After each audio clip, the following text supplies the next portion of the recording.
Hi guys, good morning. So I am Kathleen Pascua from Bped-B, and for today's presentation, I am going to impart with you the rules of softball. So for this video, we will tackle the rule 1 up to 4. But before that, let me explain to you a little bit background about softball.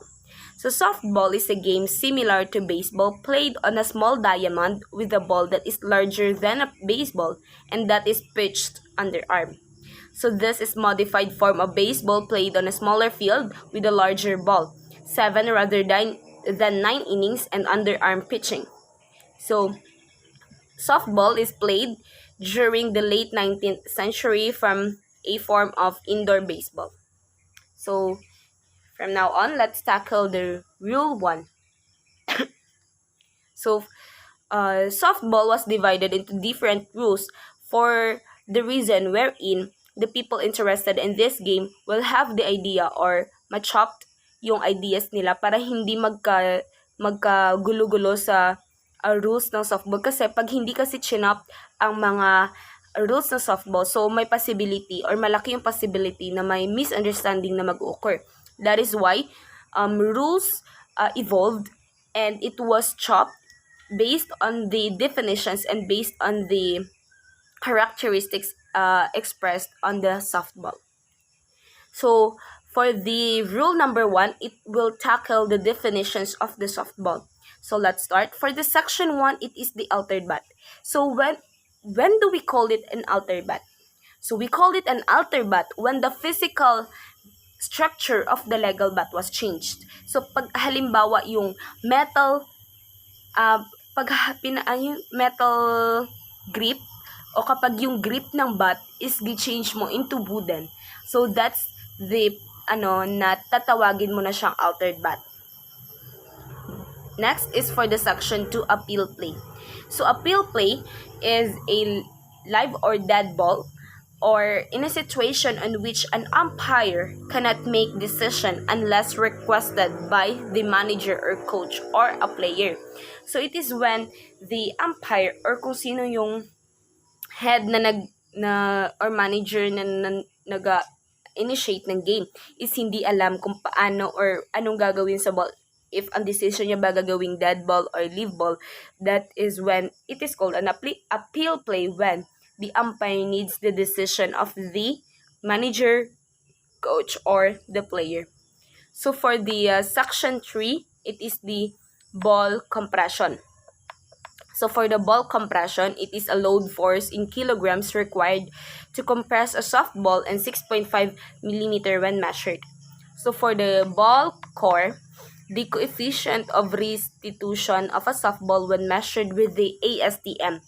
ASTM means American Society for Testing and Materials. So dito tinetest yung kung gaano ba ka okay or kaayos yung mga materials used in playing softball. So section 5 states the baseline. Baseline is a direct line between bases. Next is for the section 6, base on balls. So base on balls occurs when 4 pitches are judged by the plate umpire to be balls, including illegal pitches. So for the section 7, it is the base path, direct line between a base and a runner's position. For the section 6, or rather section 8, it is the batted ball. So you called it a batted ball when the ball was hit by the bat. It is very much understandable. So for the section 9, it is the batter. Offensive player who enters the batter's box with the intention of aiding his team to score runs. So batter, kayo yung offensive player wherein kayo yung magbabat ng ball para yung kasamahan mo pag na tamaan nyo na yung ball, it is the time wherein you have to run to have or to score. For the section 10, it is the batter's box, area to which the batter is restricted while in position with the intention of helping his team to obtain runs. So for the section 11, batter runner, player who is finished a turn at bat but has not yet been put out or touched at first base. Next is for the section 12, batting order. Official listing of offensive player in the order in which members of the team come to bat. So, batting order, ito yung official list kung saan hawak ito siya ng umpire, kung sino yung offensive player wherein sila yung magbabat and sila yung tatakbo sa baseline. So, for the section, excuse me, so for the section 13, it is the blocked ball. So, blocked ball, thrown or pitch ball that thrown or lodged in the fetching, touch, stopped or handled by a person not engaged in the game, touched by the offensive player who is contact in the ground. For the section 14, bunt, bunt or fast pitch only. It is a batted ball not swung but intentionally met with the bat at top slowly. So for this section 15, it is the catch. A catch is legally caught ball, which occurs when the fielder catches a battered or thrown ball with hands or gloves. So kapag yung fielder, di ba, nagbat na yung offensive player, and then the defensive player will have the ability to catch the ball, then that is called the catch. So section 16 is the catcher's backs. So area wherein or within which the catcher remain. So dapat yung catcher may area lang siya na sistayhan niya. So in the softball, hindi ka basta-basta lilibot or saan-saan ka lang pupunta as a catcher. You have the area wherein doon ka lang tatayo or doon lang yung area of responsibility mo na kakatch ka ng ball. Next is for the section 17, charge conference. So charge conference takes place when an offensive conference. So offensive conference request a suspension of play. So for defensive conference request suspension of the play. So for the section 18, it is the chopped ball. A chopped hit ball is one at which the batter strikes downward with a chopping motion of the bat so that the ball bounces high into the air. So, section 19, coach. A coach is a person who is responsible for the team's action on the field and he represents the team in communication with the umpire and the opposing team.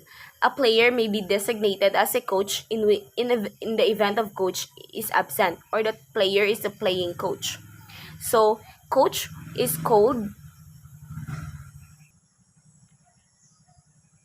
So, coach has the responsibility na maging bosses and maging mata ng players throughout the game.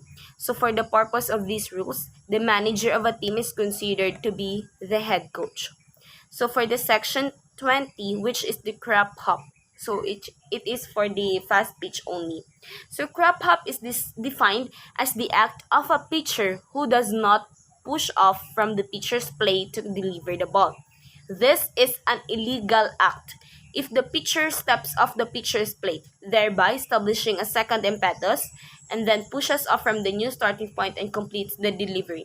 So crow hop, wherein illegal act siya ng pitcher, wherein kapag nakastep off siya sa pitcher's place.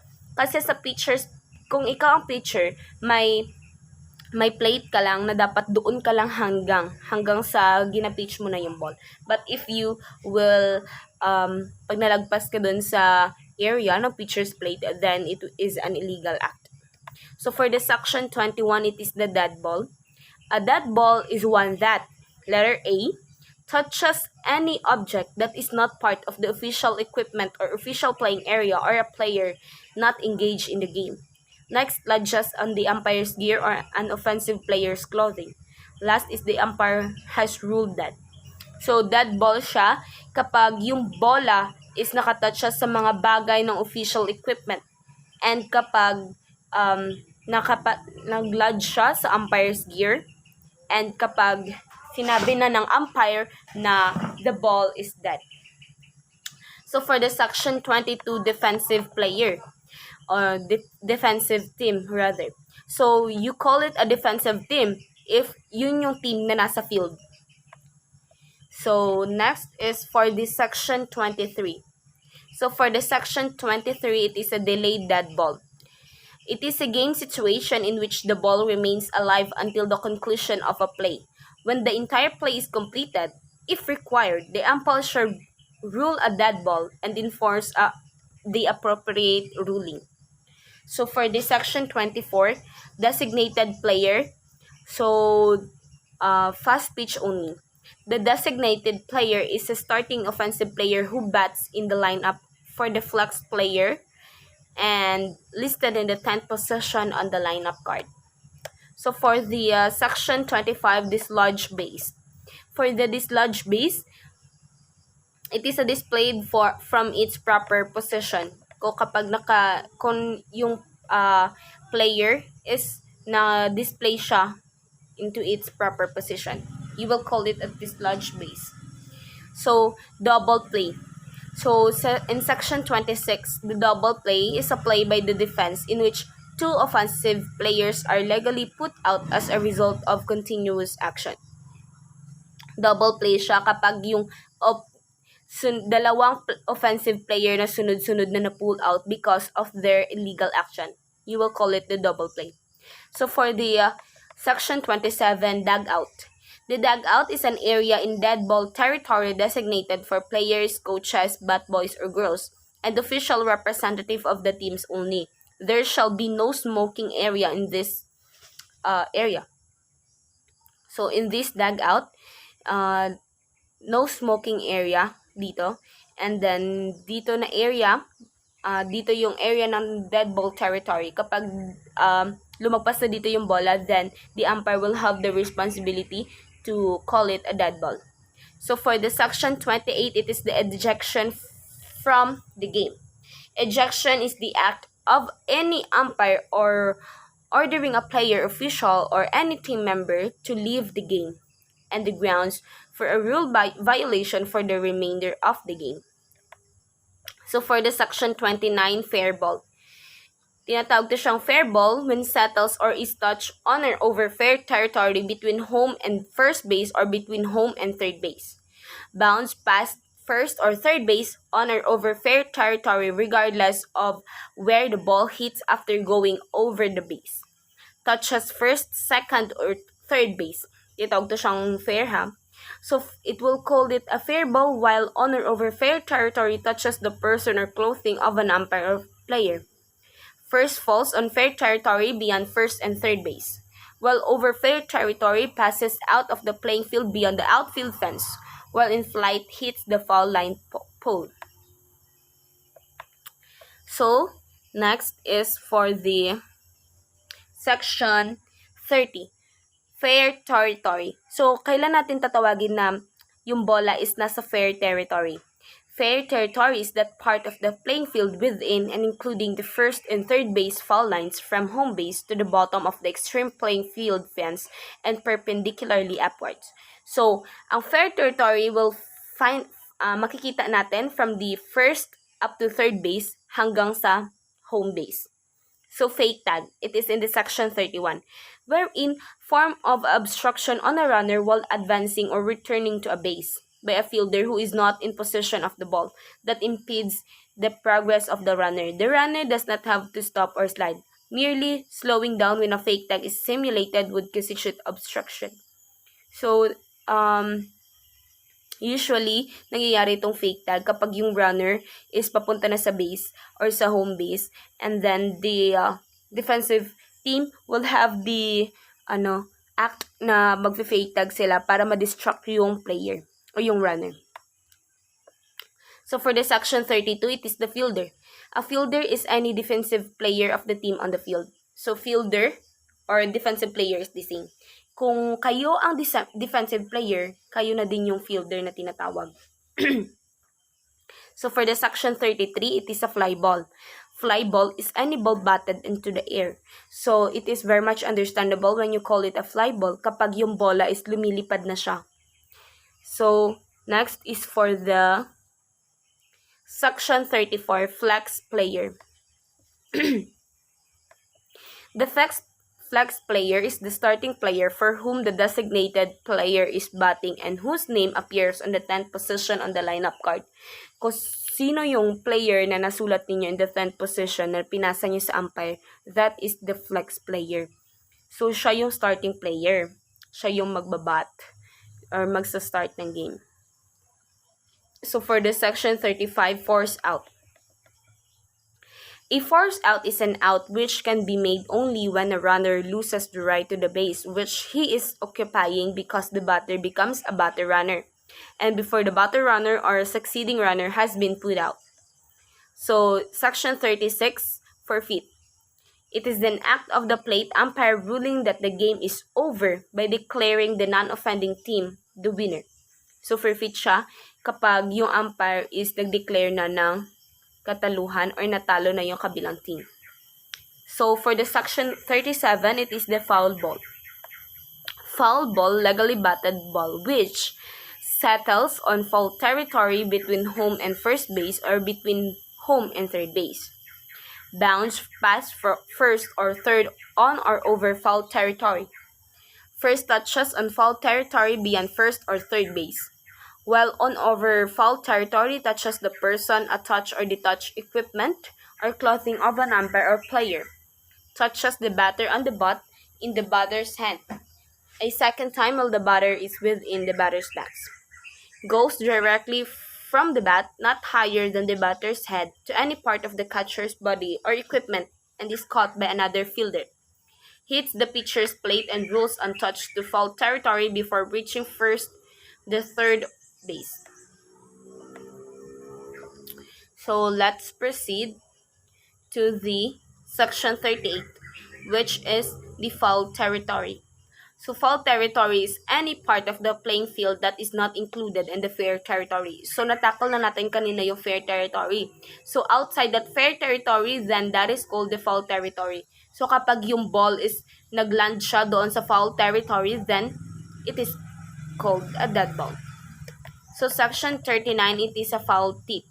A foul tip is a batted ball which goes directly from the bat to the catcher's hands, goes not higher than the batter's head, and is legally caught by the catcher.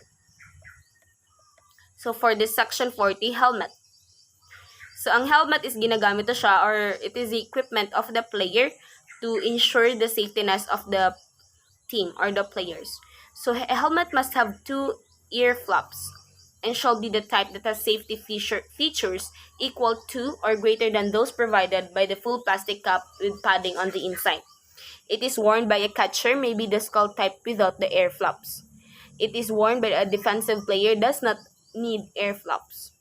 That is cracked, broken, dented, or altered shall be declared an illegal helmet and removed from the game. So kapag nagamit ka ng helmet na basag or hindi siya safety enough for the players, so illegal siya, so hindi siya dapat gamitin sa play. So for the section 41, it is the home team. Home team on whose grounds the game is played, or if the game is played on neutral ground. The home team shall be designated by mutual agreement or by a flip of a coin. The home team shall take the third base dugout and play defense first. So, in this game, so kapag mag-choose tayo ng home team, dapat mag-flip or depende sa umpire pero usually ginagamitan ito na siya ng flip of a coin if it is head or tail.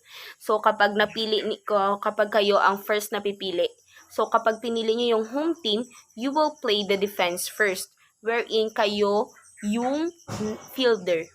Gets, kayo yung nasa field. So for the last game, kayo yung magbabat. So, section 42, illegal bat. An illegal bat is one that does not have met the requirements of Rule 3, Section 1. So, for the section 43, illegal extra player. For the section 43, it is the illegal extra player. So, illegal extra player is one who violates any of the provisions of Rule 4, Section 6. So, next is for the Section 44. So, for the Section 44, it is the illegal pitcher. Player legally in the game, but one who may not pitch as a result of being removed from the pitching position by the umpire. Being removed from the pitching position, removed by the umpire as a result of pitching with excessive speed after the warning. So, illegal pitcher na siya or hindi na siya ipipitch pag tinawagan siya ng umpire kapag nag-exceed na siya sa speed after the warning. So, kapag first, may warning pa kasi yan. Kapag sobra-sobra yung pag-pitch mo, first warning. But for the second time around, kapag mabilis pa rin or pag hindi pa rin yung pagka-pitch mo, so the umpire will call an illegal pitcher. So for the section 45, illegal player. You will call an illegal player when you talk a player who takes a position in the lineup either on offense or defense who has not reported to the plate umpire. So, you will call an illegal player kapag pumalit ka sa position or pumasok ka sa lineup wherein hindi yun alam ng plate umpire. So, a player who takes a position on offense or defense who does not have a legal right to that position. Also, kapag yung position mo talaga is sa first base ka, and then, yun yung nakalagay dun sa pinasa niya sa umpire or alam ng umpire. But then, ikaw na player, nagpwesto ka sa second base. Then, you will call an illegal player. So, for the section 46, illegal re-entry. So, illegal re-entry occurs when a starting player returns to the game at a second time. So, illegal re-entry siya kapag yung starting player returns to the game a second time after twice being substituted. So, kapag ikaw na starting player is nagpa-substitute ka, but then, kadalawa ka na or dalawang beses ka na nag-substitute and then bumalik ka pa din sa game, then you will be called as an illegal, it will be called an illegal re-entry. So, starting player returns to the game after being substituted but not on his original position in the offensive lineup. So, kapag ikaw na starting player is pumasok ka but hindi ka doon sa position or sa original position mo, you will be called an illegal re-entry. So, a substitute who has legally been in the game returns to the game after being substituted for by either the original starting player or another substitute. The starting DP or fast pitch or flex pitch only, or his substitute is placed into the batting order in a position other than his original starting position. So, a flex player who is placed in the batting order in a position other than that of the starting DP. So, for this, next is for the section 47, illegal substitute. So, illegal substitute is a player who entered the game without being announced to the umpire. He may be substitute who has not been previously been in the game. So, hindi pa siya nasa game. So, kapag pumasok ka sa game, tapos hindi alam or hindi mo pinaalam sa umpire, you will be called an illegal substitute. It is an illegal player, declared ineligible player, illegal re-entry, or illegal DP or flex player or soft pitch player. A replacement player who remains in the game as an announced substitute for a withdrawn player who has not returned to the game within the time permitted under the provision of the replacement player. So for the section 48, it is the illegally batted ball. It will be called an illegally batted ball while his foot is completely out of the batter's backs on the ground when he makes contact with the ball. So, kapag ikaw na yung nagbabat ng ball and then yung paa mo is lumagpas na doon sa batter's backs, then it will be called an illegally batted ball. While any part of the batter's foot is touching home plate when he makes contact with the ball. So, kapag yung ikaw na nagbabat is na-touch mo yung home plate, then it will be called an illegally batted ball.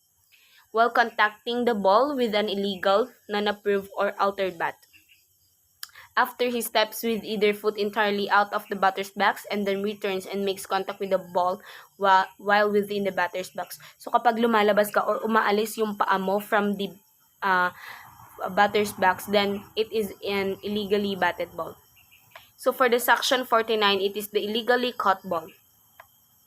It is an illegally caught ball occurs when a fielder catches a batted, thrown or pitched ball with his cap, mask, glove, or any part of his uniform while it is detached from its proper place. So, pag halimbawa, kayo na nasa field or are the defensive player. So, kapag hinuli mo yung ball na gi-pitch or gi-thrown or gi-bat, using your helmet, using your mask, using your glove, na hindi siya nasa proper position, it will be an illegally caught ball. Excuse me. For the Section 50, ineligible player. Ineligible player is a player who may no longer legally participate in the game because the umpire has removed him. It is a player that may no longer participate as a player but may continue the game as a coach. So, ineligible player siya kapag tinawagan siya ng umpire or pag sinabihan siya or gi-declare na siya ng umpire na hindi na siya part ng game. But pwede pa rin siya na nasa game siya, pero he will play or he will act as a coach. Pero hindi na siya yung nasa field talaga. So, for the Section 51, but before that, ineligible player will happen kapag may nakita ang umpire na hindi karapat-dapat yung player na yon na maglaro during that game. So, for the Section 51, it is the ineligible replacement player. It is a player who may not enter the game to replace a player who must leave the game to attend to an injury that has caused bleeding. An ineligible replacement player is one who has been removed from the game by the umpire for a violation of the rules, is not in the current lineup but eligible to re-enter the game. So, kapag ganito, ineligible replacement player.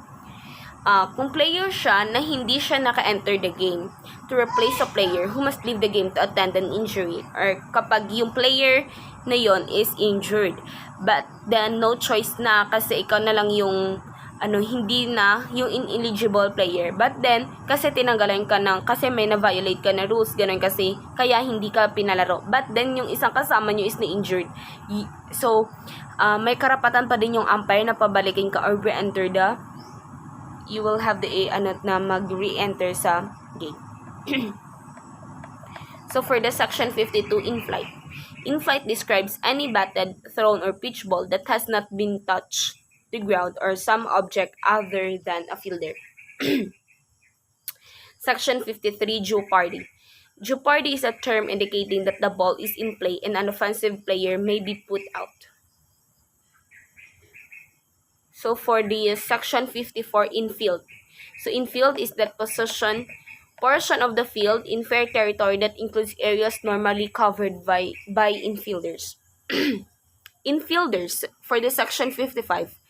Infielder is a defensive player including the pitcher, the catcher, who is generally positioned anywhere near or within the lines of the base path forming fair territory. So, kayo yung mga nakaposition doon sa base. So, infielder, kayo yung defensive players. So, 56. Section 56. Infield play. So, infield play is a fair fly ball that can be caught by a fielder with an ordinary effort with first, second, and third base are occupied before two are out. So, for the Section 57, inning. An inning is the position of the game within which the teams alternate on offense and defense, and in which there are 3 outs for each team. A new inning begins immediately after the final out of the previous inning. So, for the Section 58, intentional base on balls.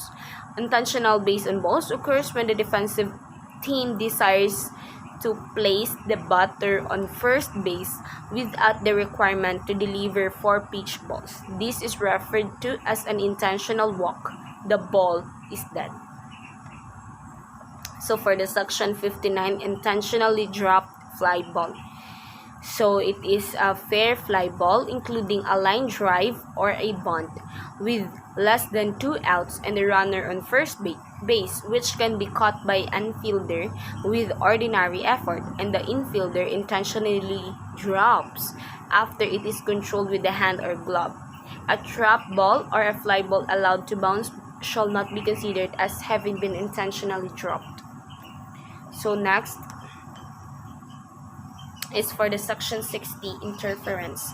So for the interference, the offensive player or team member that impedes, hinders, or confuses a defensive player attempting to execute a play. The umpire who impedes a catcher's attempt to throw out a runner who is off the base. The umpire or runner being hit with a fair batted ball prior to its passing an infielder, excluding the pitcher. So for the section 61, it is the leaping. It is an act of a pitcher that causes him to be airborne on his initial move and pushed from the pitcher's plate. So section 62 is the legal touch. It is an action of a fielder in touching or tugging a batter, runner, or a runner who is not in contact with the base with the ball securely held in his hands. The ball is not considered as having been securely held if it is juggled or dropped by the fielder after touching the batter, runner, or runner. So for the section 63, it is the legally caught ball. Occurs when a fielder catches a batted, thrown, or pitch ball provided it is not caught in the fielder's cap, helmet, mask, protector, pocket, or any part of his uniform. It must be caught and firmly held in his hand or glove. So, tinatawag to siya legally caught ball kapag nakot talaga siya without the use of the cup or without the use of the helmet, mask, protector, or pocket, or any part na nasa katawan or uniform na suot ng fielder. So, section 64, line drive. So, line drive is a ball in flight that is batted sharply and directly into the playing field.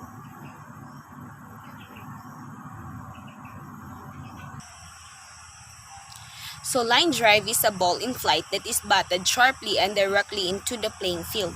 So, for the section 65, it is the line-up and line-up card. So, it is a list of players who are currently involved playing offensive and defensive positions in the game, including DP and flex players, if being used. The lineup card will contain the last name, first name, position, and uniform number of the starting players in the lineup, the last name, first name, and uniform number of available substitute, and the last name and first name of the manager. So, that contains the lineup card. So, ganun yung paano isulat yung players sa lineup card na ipapasa sa umpire. So, for this section 66, it is the obstruction. So, it is an act if a defensive player or team member who hinders or prevents a batter from striking or hitting the pitch ball. So, a fielder who impedes the progress of a runner or a batter who is legally running base.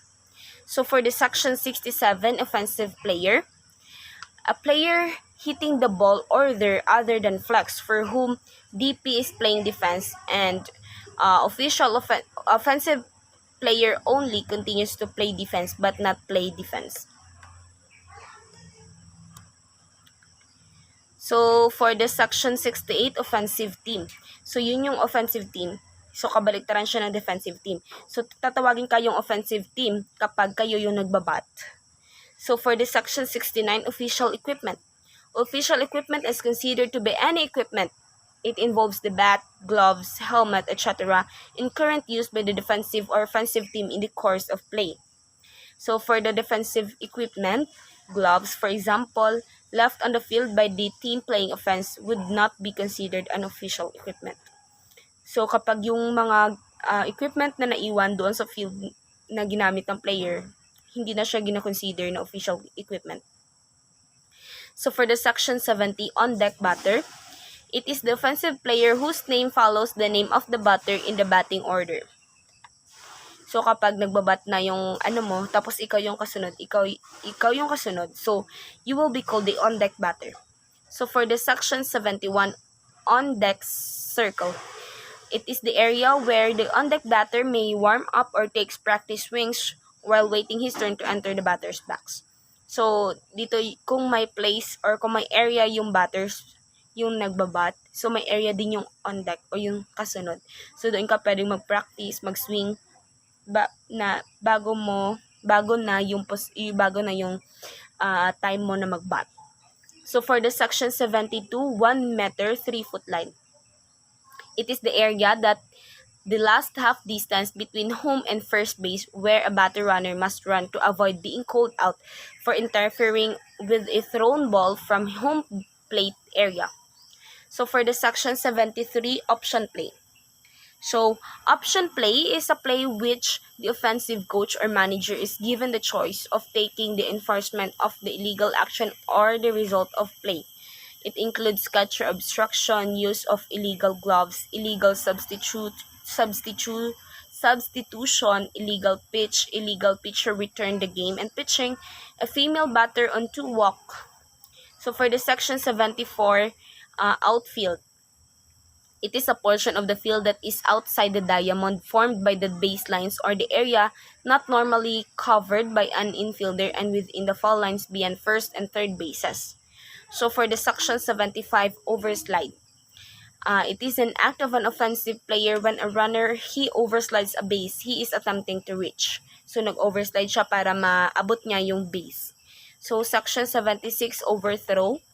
A play in which a ball is thrown from one fielder to another, resulting the ball to going beyond the boundary lines or the playing field or becoming blocked. So next is for the section 77, pass ball. So pass ball is a pitch that should have been held or controlled by the catcher with ordinary effort. So for the section 78, pitched. It is an act performed by the pitcher in delivering the ball to the batter. So, for the section 79, pitcher's circle. So, it is an area within 2.44 meters or 8 feet on the pitcher's plate. It is considered within the circle. So, for the section 80, pivot foot. So, which the pitcher pushes off the pitcher's plate. And for the SP, when placed in contact with the pitcher's plate by the pitcher, must remain in contact with the pitcher's plate until the pitch ball is released. So for the section 81, play ball. Play ball is term used by the plate umpire to indicate that the play shall begin. So for the section 82, pre-game meeting. Meeting held at the home plate area. For the section 83, protest. Interpretation of the play rule eligibility of the team roster team or member. So for the section 84, quick return pitch.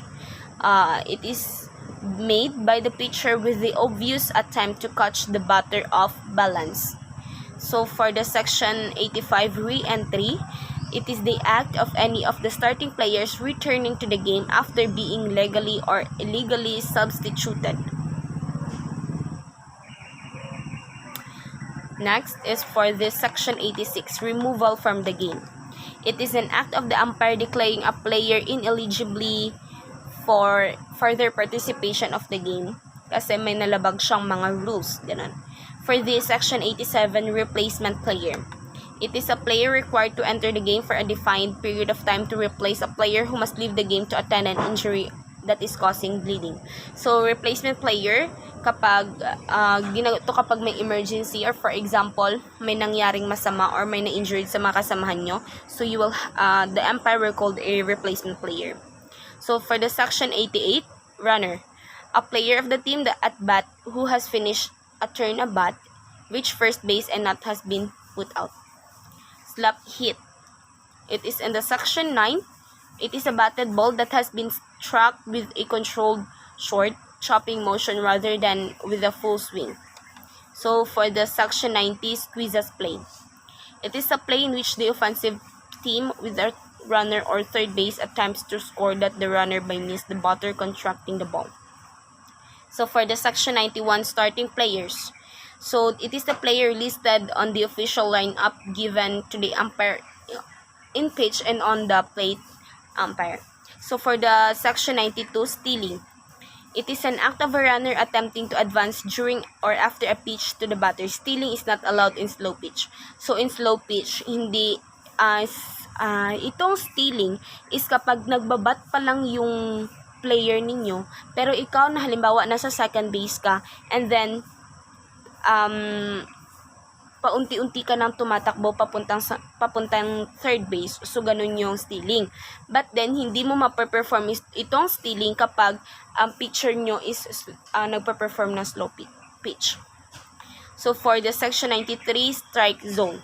So for the fast pitch, the strike zone is that the space over any part of the home plate between the batter's armpits and the top of his knees when he assumes his natural batting stance. So for the slow pitch, it is the strike zone, that space over any part of home plate that is between the batter's back shoulder and his knees when he assumes his natural batting stance. So next is for the section 94, substitute. So ang substitute is a non-starting player who has not been in the game other than a replacement player. So starting player who has left the game once, he may be legally returned to the lineup. So for the section 95, tagging up. Tagging up is an action of a runner returning to his base or remaining on his base before he legally advances on a batted fly ball, and that is first touched by a fielder, not to be confused with the action of a fielder tagging base or a runner. So for the section 96, team member. Includes any person authorized to sit on the team bench. So team member ka kapag nasali yung name mo doon sa card na pinasa sa umpire. So you will have the right na umupo doon sa team bench. So for the section 97, temporary runner. It is a player who may run for the catcher of record from the preceding half inning who is now on the base with 2 out. So for the section 98, throw. Act performed by a fielder when throwing the ball to another fielder. So for the section 99, time. Term used by the umpire to order the suspension of a play during the ball is dead. So ang umpire lang may karapatan or may right na magsabi ng time kapag i-dead ball niya na yung, or sasabihin niya na that it is a dead ball. So for the section 100, trap ball. Trap ball is legally batted ball or line drive that hits the ground or a fence prior to being caught. Legally batted fly ball that is caught against a fence with a glove or bare hand. A pitch ball that focuses or touches the ground on a strike prior to the catcher catching it. Next is for the section 101, triple play. A triple play is a continuous action play by the defense on which 3 offensive players are put out. Next is for the section 102, turn at bat. It begins when a player first enters the batter's box and continues until the batter is put out or becomes a batter runner. So for the section 103, wild pitch.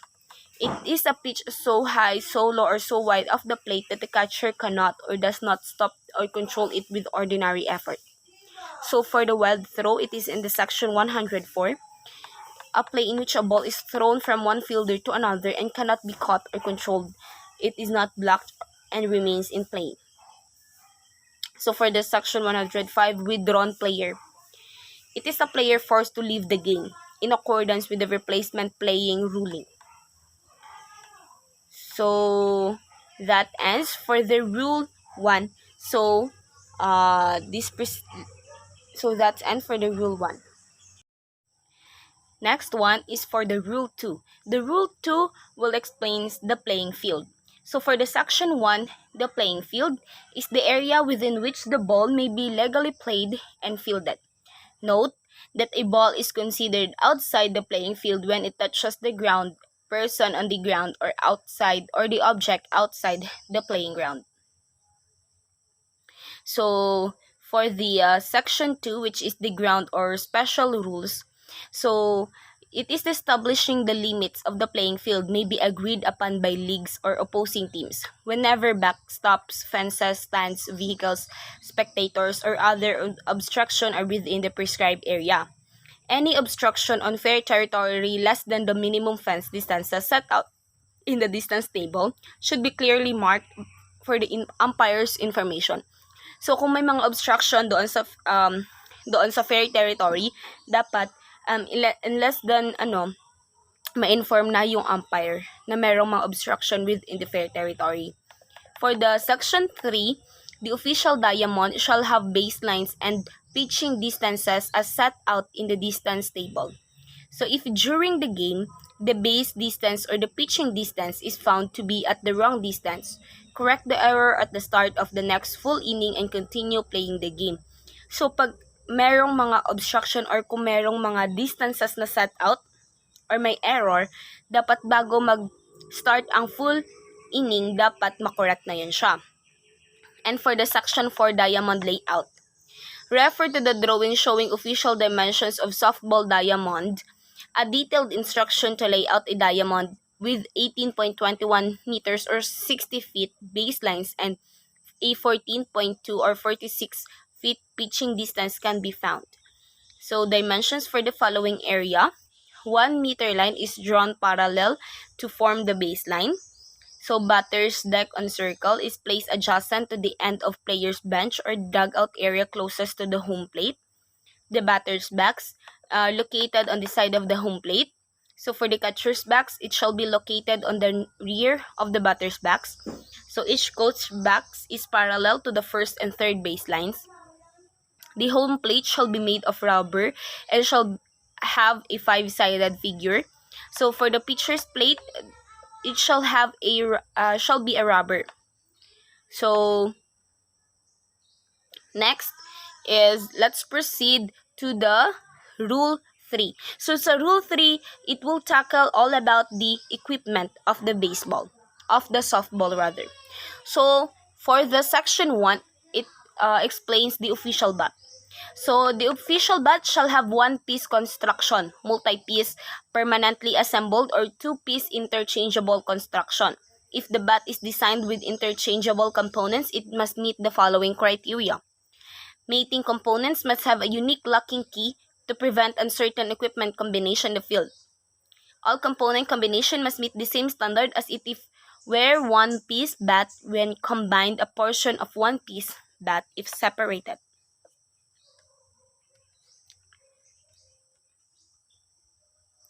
So for the section 2, for warm-up bats, so warm-up bat must be one-piece construction and it shall comply with the safety grip and safety knob requirements of the official bat.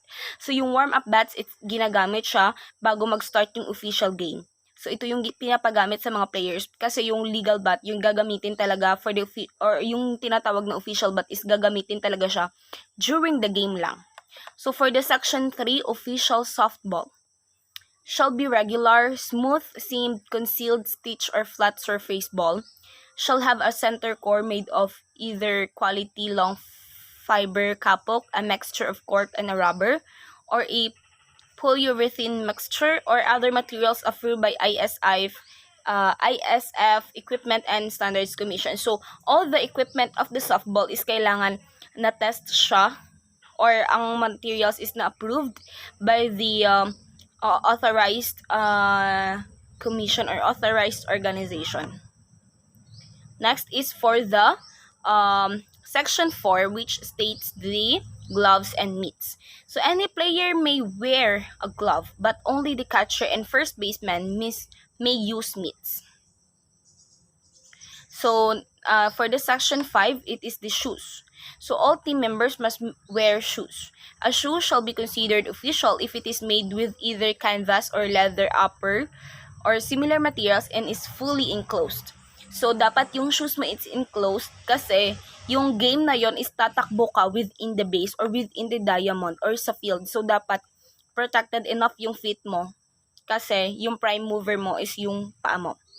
So for the section 6, protective equipment, mask. All catchers must wear mask, throat protector, and helmet. Kasi may mga tendency kasi nga na yung bola is tatama sa mukha mo. So if you don't wear any mask or any equipment that will protect your face, so there is a tendency na mai-injured ka as a catcher. So for the section 7, equipment on playing field. So equipment that is not part on the official equipment shall not be left lying on the playing field in either fair or foul territory. So, yung mga equipment na ginamit during the play is labag talaga sa rules ng softball na iiwan mo doon sa field. So, for the section 8, it explains the uniform. So, all players on a team shall wear uniforms alike in color, trim, and style. Reference to coach's uniform is found under Rule 4, Section 1B. So, caps, ball cap must be alike and are mandatory for all male players and must be worn properly. Caps, visors, and headbands are optional for female but can be mixed. If more than one type is worn, they all must be of the same color and each of the same type must be of the same color and style. Plastic or hard visors are not allowed. Kasi magiging, malaki yung tendency na mag-occur yun siya ng injury to the all players. So, for the Section 9, all equipment, the ISF or sila yung nag-measure ng lahat ng equipment for the game, kung okay ba to siyang gamitin or safe ba tong gamitin during the game, reserves the right to withhold or withdraw approval of any equipment which, in the ISF's sole determination, significantly changes the character of the game, affects the safety of participants or spectators, or renders the player's performance more a product of his equipment rather than his individual skill. So yes, sabi ko na nga, yung ISF is, they have the authority to withdraw or withhold the equipment na gagamitin ng mga players during the game kung sa tingin nila is makakasama yun siya sa mga players. So, let's proceed to the Rule 4, which explains the coaches, players, and substitute. So, dito for the Section 1 coaches, the head coach is responsible for signing the lineup card. So, coaches must be neatly attired, including wearing of suitable footwear or dressed in team uniform in accordance with the color code of the team. So, as a coach, dapat nakasuot ka same color as your team para ma-recognize ka that you are the coach. And hindi ka lang basta-basta nakapaa or whatsoever. You have to wear suitable footwear. So, for the Section 2 lineup cards and rosters. So, official lineup cards are to be completed and submitted to the official scorer and the plate umpire at the start of each game. The plate umpire retains the card for the duration of the game. So, for the players, a team shall consist of players in the following position. Fast pitch, 9 players. So, fast pitch with designated players, 10 players. So, for the slow pitch, 10 players. For the slow pitch with an extra player, 11 players. So, co-ed slow pitch, 10 players. Co-ed slow pitch with extra players, 12 players. So, 6 male and 6 female. Note that players of the team in the field may be stationed anywhere on the fair territory except the catcher, who must be in the catcher's box, and the pitcher, who must be in the legal pitching position at the start of each pitch, or within the pitcher's circle, when putting the ball in a play. A team must have required number of eligible players present in the team area to start or continue a game. So for the Section 4, starting players, shall be official when the lineup card is inspected and approved by the plate umpire and team representative at the pre-game meeting. So for the Section 5, designated player may be used as a batter for any defensive player provided it is made known prior to the start of the game and his name is entered in the lineup sheet as one of the 9 hitters in the batting order. So, designated player ka kapag yung name mo is nalagay doon sa lineup card na na-check na ng umpire. So, for the Section 6, extra player.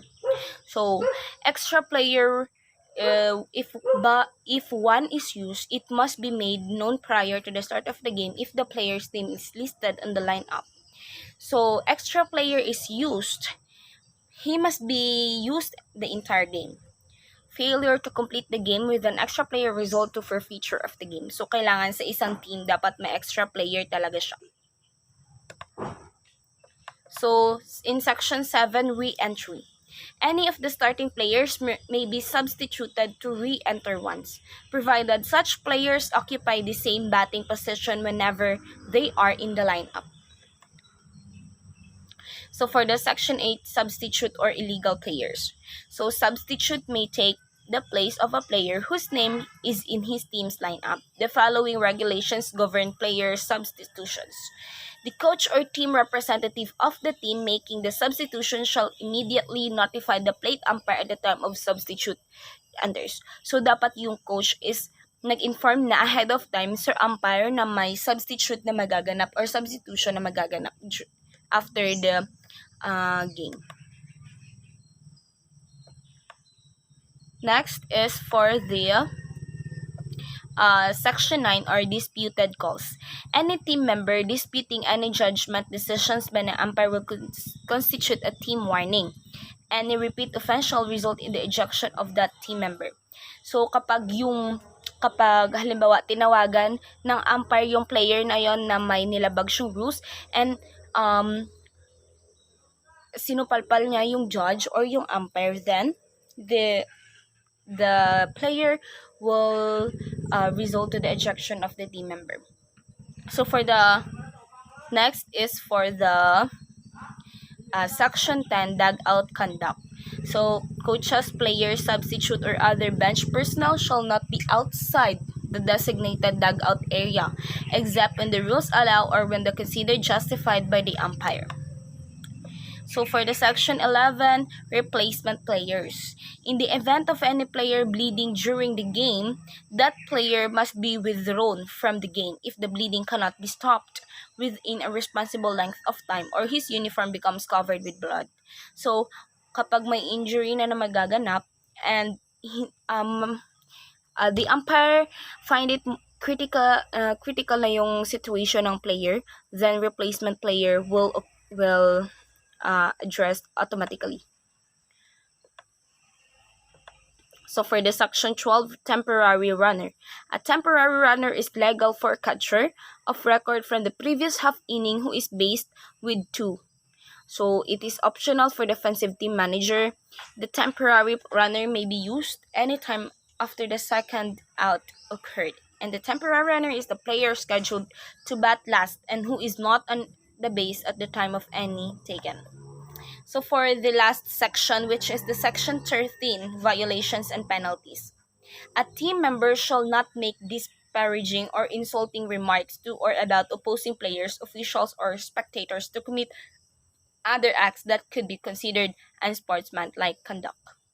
The penalty for violations by a team shall be: first offense, the offender may be warned. For the second offense, if the first offense is considered serious enough by the umpire, the offender is ejected. Note, in the event of head coach is ejected from a game, he shall submit to the umpire the name of the person who is to assume the head coach duties for the remainder of the game. A team member ejected from the game shall go directly to the dressing room for the remainder of the game to leave the grounds. So kapag ikaw eject na sa game, so dapat magbihis ka na agad kasi hindi ka na talaga papalaruin or papapasukin pa talaga sa ground. So failure of a person so ejection to leave the game immediately will warrant an forfeiture of the game. So kapag tinawagan ka na talaga ng umpire na mag-leave ka na talaga sa game or ejected ka na sa game and sinasabi mo pa talaga na hindi ka pa talaga ejected sa game, so maybe there is a big possibility that the team will sila talaga yung mananagot sa nagawa mo. So pwede kang tawagan ng forfeit. An officiating umpire may report a team member for offensive conduct, language, or physical abuse anytime after a game has been called, in which case an reported team member will appear before the organization under which the game or tournament is played. So thank you so much. That ends for the rule 1 up to 4. So I hope that you will learn enough about this softball. I know that hindi enough yung mga ideas na sinabi ko sa inyo, but then at the end of this video, I do hope na may natutunan kayo kahit konti lang. So let's proceed to the next activity, or to the next video, which will explain to you or the rule 5 to 8. Thank you.